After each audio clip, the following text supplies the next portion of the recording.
you hate the thought of working past 55 or 60? Do you hate not being able to live the life you deserve today? Do you hate not knowing what your financial future looks like? It's time to stop doing what you hate. Here's your host, Mr. Harold Green. Hello, everyone. This is Harold Green of Bright Tree Wealth Management, and it is time to stop doing what you hate. I hope you are having a great and wonderful day. I'm doing pretty good. It's pretty early here in Vegas. It's Monday morning for me. I think I recorded a show on Friday about understanding risk tolerance. And so today I'm going to follow that show up in regards to risk tolerance and different things like that, because, I honestly think I can do a whole probably 10-piece series on risk tolerance and just kind of really dig down into it, because I do believe that's the missing part in understanding the investment world. And I believe that too many people out there are simply avoiding risk or taking the wrong kinds of risk and really just really not knowing and understanding. And so today, the title of today's show is going to be increasing your risk tolerance. And so basically it's how to increase your risk tolerance if necessary and so on and so forth. But before I get into today's show, I want to talk a little bit about something that I've been challenged with. I usually don't share a lot of personal stuff, but lately I've just kind of really been challenged with some things. And I think I was sharing with someone the other day that my whole goal is to seek the truth. I really want to know the truth. I don't just settle for what anyone tells me and just kind of go with what they said. So, I had to have a conversation with some professionals, and quite honestly, they're the professionals in their field. They trained for it. They went to school for it. And, they began telling me, I saw several of these people with different, just asking questions and things like that. Because how I say all investments carry a risk of loss, make sure you do your due diligence before investing, and then, make sure you get a second and third opinion and things like that. Past performance is no guarantee of future results, right? So I'm the same way in my personal life. I'll go get a second opinion, a third opinion, a fourth opinion. I'll talk to several different people because I really like to take my time. And because I do my own research, I don't have to go for school to something to understand the questions that I need to ask. And that's the most important thing to do when you're talking to professionals, is to ask the right questions. And a lot of times people don't know what to ask because they didn't do the research to understand what they should be asking. And the phrase that I hate the most is, how does that sound to you? It's like, how does it sound to me? I don't know what I'm doing. Like, how does that sound to me? How should it sound? And so you have to understand how to ask questions and things like that. And so I didn't agree with a lot of the stuff that I heard. And first of all, I said, why are you telling me this? Why is it that this is my only option here? Do I not have other options? No, this is what we recommend. This is what you ought to do. And I said, forget it. I'm not doing that. I'm going to go figure out something else. I'm going to buy myself some time and I'm going to go figure out something else. And I will, because I'm doing the research. I pray about it and I ask the Lord, hey, I don't like what these people are telling me. And for me, if this person is not wholeheartedly serving God and reading their Bible, I feel like I'm putting my life at risk with this person. Yeah, they have training, they've studied for it, but there's a missing element here. It's the search for the truth, not what's widely accepted in the world, but the truth. And today I want to talk about the truth about risk tolerance. Okay. And I have a couple of questions, and I have a lot of questions, but I'm just going to kind of break it down. So are you ready? 1, 2, 3, let's get it. Increasing risk tolerance. Question number 1, is taking risk an element of faith? I'm going to ask it again. Let that sink in. Is taking risk an element of faith? And what is faith? It's basically the belief in the unknown, a belief in a particular type of outcome that hasn't manifested itself yet. So one of the things I talk to people about faith is you have to go from believing to knowing. That's the next level of faith. It's you go from believing to knowing. And some people say, I have faith that, my children are going to do the right thing when they grow up. Or they say, I have faith in you that, you're going to make the right investment choices. I want my clients to go from having faith in me to knowing. And the only way you're going to go from faith level to the knowing level is by a relationship.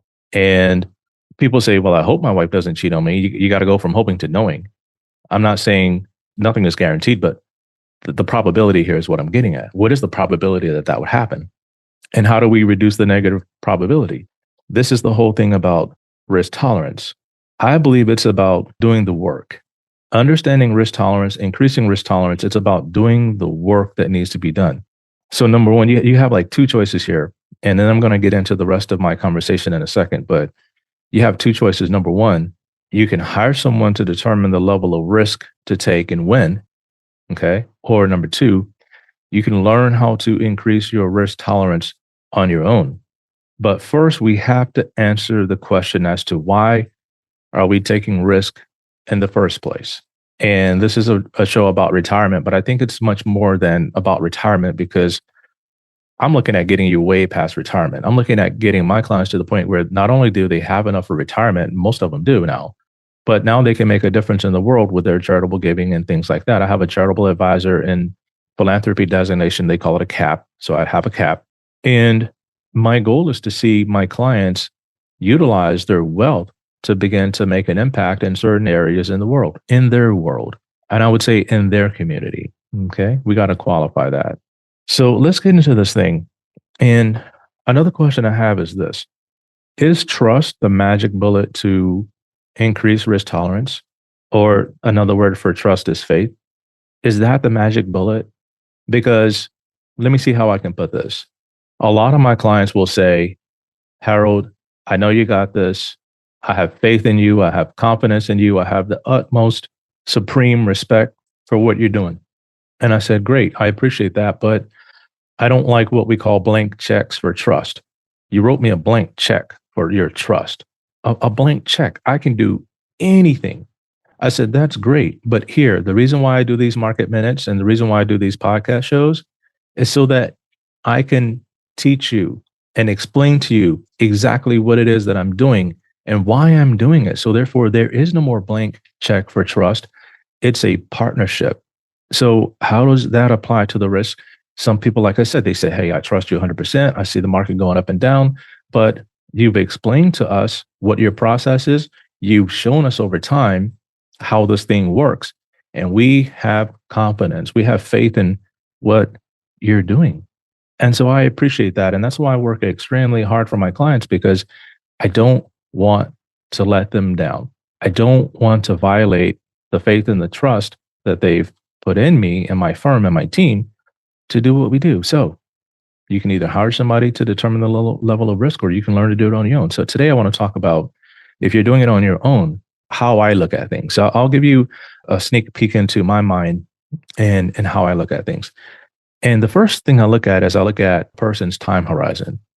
And for me, the time horizon is always 30 years. Like, I don't care when you come in to see me, the time horizon is always 30 years. If you are 25 years of age, the time horizon is 30 years. That's basically 55. So we have 30 years to invest like crazy, because when you turn 55, then I'm going to look at another 30 years. And from 55 to 85, what's going to be happening in that 30 years? Okay. And then I break it down into seasons of risk. And so the question I say, okay, so where are we at right now in the market? What's going on? And then I begin to build their portfolios based on the current scenario. And I don't care where a client is. There's somebody is always in a 30-year process, whether it's the kid that's 25 just starting out or the person that's 55 that just retired. They're all in a 30-year process. They're all in some kind of bucket and a season in time. So that's why we have to get the time horizon, get that straightened out. And then I look at it and say, okay, well, what's the worst case scenario here? And we begin to formulate that. And the next question I ask about this trade is, what has to go right for me to make money? What has to go right for me to make money in this option? All right. If I'm going to put, say, $5,000 in an option or layer in $10,000 into an option, what has to go right? In other words, what are the tailwinds pushing my theme? What are the tailwinds that are going to reward my risk taking here in this particular strategy? Do I have backup? Are there others in the boat with me that have a vested interest in this thing working out? And if there is, the stronger the profit probability, most likely the larger amount of the position is going to be in a client's portfolio. If the profit probability is at 47%. So when we do our research and we look at, okay, a particular option, first of all, we understand what the theme is. So I'll give you an example. I'll go back to Amazon.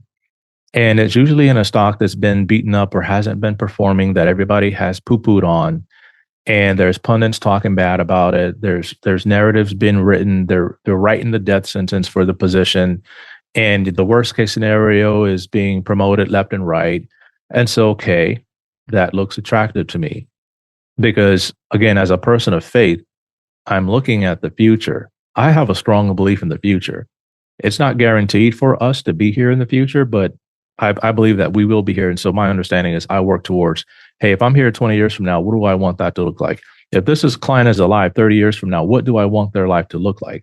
And I look at it like that. But the profit probability has to be high for me.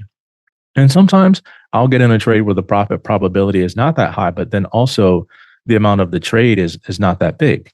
For example, we'll be in a stock that not too many people have heard about. It's on people's radar, but then I'll buy an option on it because of some variety of different reasons and say they may have a 20% profit probability. I usually don't like those. I like anything between a 25 and a 30% profit probability. Okay. That's what I like. The higher, the better. But it's also a matter of price. And so there's a lot that goes into it. I might break that down right one day. But then I also look at I just look at what has to go right for me to make money. What they call it aligning the stars, or, tailwinds or whatnot versus the headwinds in a position. So, and then I also look at the other side. What has to go right for me to make money? And then what has to go wrong for me to lose money on this particular trade? It's hard to say like what can go wrong. I mean, because a lot of things can go wrong. But the question is what are the chances? Like a chance of rain or a chance of a problem. And then the question is, okay, the position may lose money on paper, but I could be down 20, 30% on paper. But if that's a short term, like if it's just going to rain and thunder for the day, then, I don't have to worry about like a 40-day monsoon or something like that. Right. But you could get into a position where it's like raining straight for 30, 40 days, which normally doesn't happen in the market. And I said something in my last show that I probably have to correct, because I said in the stock market, you're not supposed to say anything about guarantees. But I said this, I said, you're guaranteed to make money and lose money. And I have to correct that, because you're not guaranteed to make money and you're not guaranteed to lose money. The thing is you will make money sometimes and sometimes you'll lose money. Now, if you get in a trade and it goes up and you sell it, you make money. You get in a trade, it goes down and you sell it, you lose money. So again, it's just understanding time, chance, probability, and different things like that. But if I see the writing on the wall, like for example, what has to go wrong for me to lose money? Normally what we do is we say, okay, let's take a look at it like this. If this goes wrong, then what do we do? If this goes right, then what do we do? Most people don't really understand the market, and they don't understand that you always have to either be buying or selling, either buying or selling. Very seldom are you just simply holding everything in your portfolio and doing absolutely nothing. That's why sometimes a client will look at my calendar, they can't find a spot to get in. Because even if I'm not seeing clients, it doesn't mean I'm not doing anything. It means either we're researching, we're rotating the portfolios, we're dealing with some kind of compliance thing where we're trying to make sure we're compliant in all these different areas. There's a lot of work to be done versus just sitting down talking to people all day about their situation, which I believe we do a great job of being proactive versus reactive. So things hardly ever come up unless there's just an issue on the client side where they just had something happen and now we have to address those things. But if we look at it and say, okay, if we're losing money in this position, and I say the only time we lose money is if we sell a position and it's down. Otherwise, it's just a paper loss. But if it's going down and I believe in the thesis of it, then what we do is we simply layer in.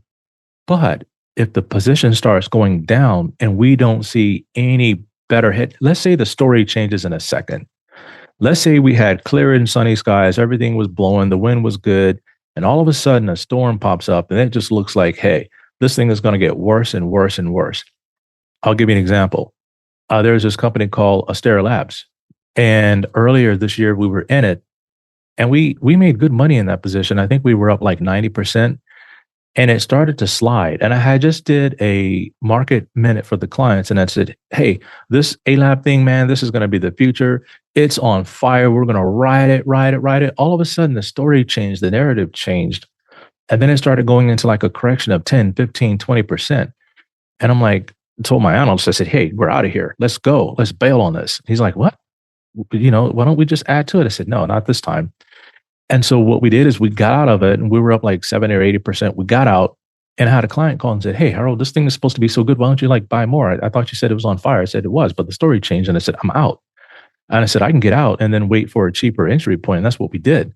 So I tell you, it was about a month or two later. It had to be more than a month, maybe 2 months later, something like that.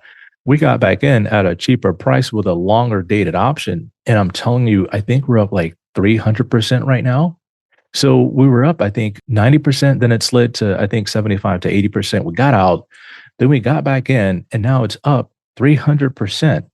So I'm telling you, being active and understanding where you are in a particular season will allow you to take risks that are greater than you normally would take, because thesis is right, the timing is right, and you got it correct. It's like swinging at a ball. The pitcher is coming right down the middle of the plate. It's not breaking and it's not curving. Oh man. And you just lace it out of the park. And that's kind of like what we're looking for. But we have to look at something on the other side of this. Okay. Risk factors, right? Risk, basically headwinds. I think we talked about that. I'm not going to get too far into it, but there could be headwinds to your theme. They could just pop up out of nowhere.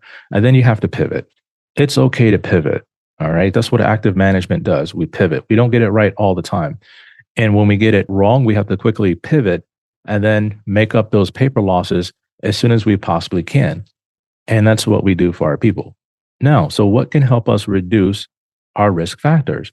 Do I have backup? And I think I talked about it last time, the law of large numbers. How many large firms and institutions are layering in? How many are layering out, right? If I have big money coming into the position, then I know I'm not alone in my thesis. BlackRock is buying. Vanguard is buying. These guys got some of the best analysts in the world. And we have our analysts too. We look at our fundamentals, we look at our technicals, but we also look at who's coming with us, right? Who's there with us? Big buying. And I like to see that. Or who's there selling? Big selling. But then we're like, okay, why are they selling? Is it because they want to look smart on Wall Street? Are there storm clouds coming that we can't see that these guys can see? So we have to ask all these questions. Do we have backup? And then I look at it like this. Okay, I call it big money and small money.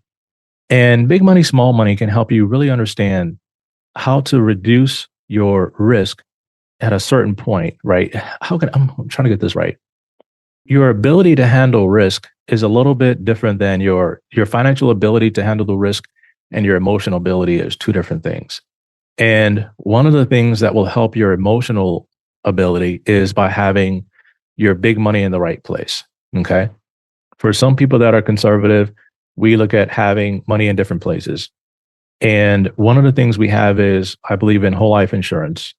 And we have a ton of whole life insurance for our clients. I mean, we have a ton of whole life insurance. We're talking millions and millions and millions of cash and hundreds of millions of death benefit, if not billions, for our clients. And the thing about it is this: I use life insurance as a hedge, and I leverage my life insurance policies by taking loans on my policies. And you know how you would dollar cost average in a position with your paycheck? Basically, I just simply take a loan on my life insurance policy and dump it all in at one time. And then I pay my life insurance policy back every month. I drip it back in my life insurance policy. So if I'm doing it at the right time, say the market is down and I take 50,000 out of my policy and I dump it in the market when the fear and greed index is down to a doggone 3 or 4 or 15 or 16, I know there's only one place that fear and greed index can go, and that's back up again. Because normally the fear and greed index doesn't stay down to a 3 or 4 for like months and months and months. We're in a Great Depression if the fear and greed index goes down that far and never comes back up. We're in a problem. So again, that's time horizon. How long does it normally take for the fear and greed index to go from a 3 back to being greed again. It's a matter of months. I don't think it's been years. It's just a matter of months. So I understand that. And so my big money was in my life insurance policies before. And I would take from my life insurance policies and simply started buying stocks and options with it. And that worked out really well. We're paying our life insurance policy back over time. I know that someday I'll be able to sell my positions if I want and pay off all of my life insurance policies. But at a simple interest of 5%, why am I wanting to do that? Why am I in a hurry to just to sell my stocks that are up 500 to 2,000% and then give that money back to my policy? My policy is only paying me a small dividend every single year. That's my safe money. That's my big money that's safe over there. I don't have to worry about that. So that also allows me to take greater risk in the market at the right time. And we do the same thing for our clients that we do for ourselves. I teach them the same thing. And so then we get into the questions of sleeping at night. And some people, they just don't have the emotional makeup to handle the risk tolerance. And the reason why is because they never really have answered the question of why am I taking on this risk in the first place? And so I want to talk about that. If you're taking on risk or you hired me to take on risk, I'm doing it because we're doing it according to a plan that you have that we've created together. And it goes a little something like this. Okay, so how much do you think you're going to need in retirement? Well, we don't know. Then I say, okay, then if you don't know, then let's go shoot for what's possible. What's possible? What can we potentially achieve for you at retirement? So a client comes in and they have $500,000 and I say, okay, what's our time horizon? Yeah, no, we got 10 years. All right, so potentially in 10 years, what can that $500,000 be? Can it be $1 million? Can it be $1,000,005? And I'll say, I'll tell you what, let's shoot for $1,000,005. Can I guarantee that? No. But if we understand our time horizon and our season of sowing and reaping, then we have a better profit probability. It's like farming. Farmers know when to sow, and they also know when to harvest. The investment world is the same way. You talk about timing in the stock market. That's not what I'm talking about. I'm not talking about timing the stock market. I'm talking about coming up with a theme and a thesis that if it's done the correct way and you give it the correct amount of time, then the profit probability will be greater for you. There's a greater chance that you will get to where you need to be. And quite frankly, that's how we look at it. That's part one of it. But then after the retirement, once we build up enough money for retirement, the question is, why are we still taking this level of risk? Is it because now you want to build on your legacy for the kids? Do you want to give more away to your organizations that you champion and that you support? Because again, everybody is in a 30-year cycle for investing. Everybody has 30 years. Well, Harold, what about the 70-year-old? It doesn't matter. I look at it as if they have 30 years. Now, when they get to that level, let me qualify what I'm saying. We break down the risk into levels, into buckets. They have a short-term bucket, an intermediate bucket, and a long-term bucket. The short-term bucket is 5 years. The intermediate bucket is 5 to 10 years. The long-term bucket is basically, it could be 10 to 15 years or 15 to 20 years or 30 years, depending on their age. At that point, everybody is in what I call the bucket concept. Unless this person said to me, Harold, this is money I'm never going to need. I got so much money, I'm not going to run out. So here, you know what? Just put all this over here in the 30-year bucket. We're doing that all day because they understand that we are taking risk, the certain level of risk in certain positions in the right season. We are sowing in the right season. And that's what risk tolerance is all about. It's about sowing your money in the right positions in the right seasons. And then when your harvest springs up, if it does, then you take your crop, you harvest it, and then you take it to market. And for us, we sell the positions, we rotate them back. So is it an exercise in faith, right? Is faith the magic bullet to understanding how to increase your risk tolerance? I say yes and no, but it's also, again, about doing the work. I have faith in the work that we do. My clients have faith in the work that we do because the results are showing for themselves. And if you're a do-it-yourselfer, Do your work. 1+1 = 2. Stop following the pundit. Stay the heck off Reddit. You can use AI, but then don't always believe what AI says, because I've used AI and I looked at it and says, I don't agree with you.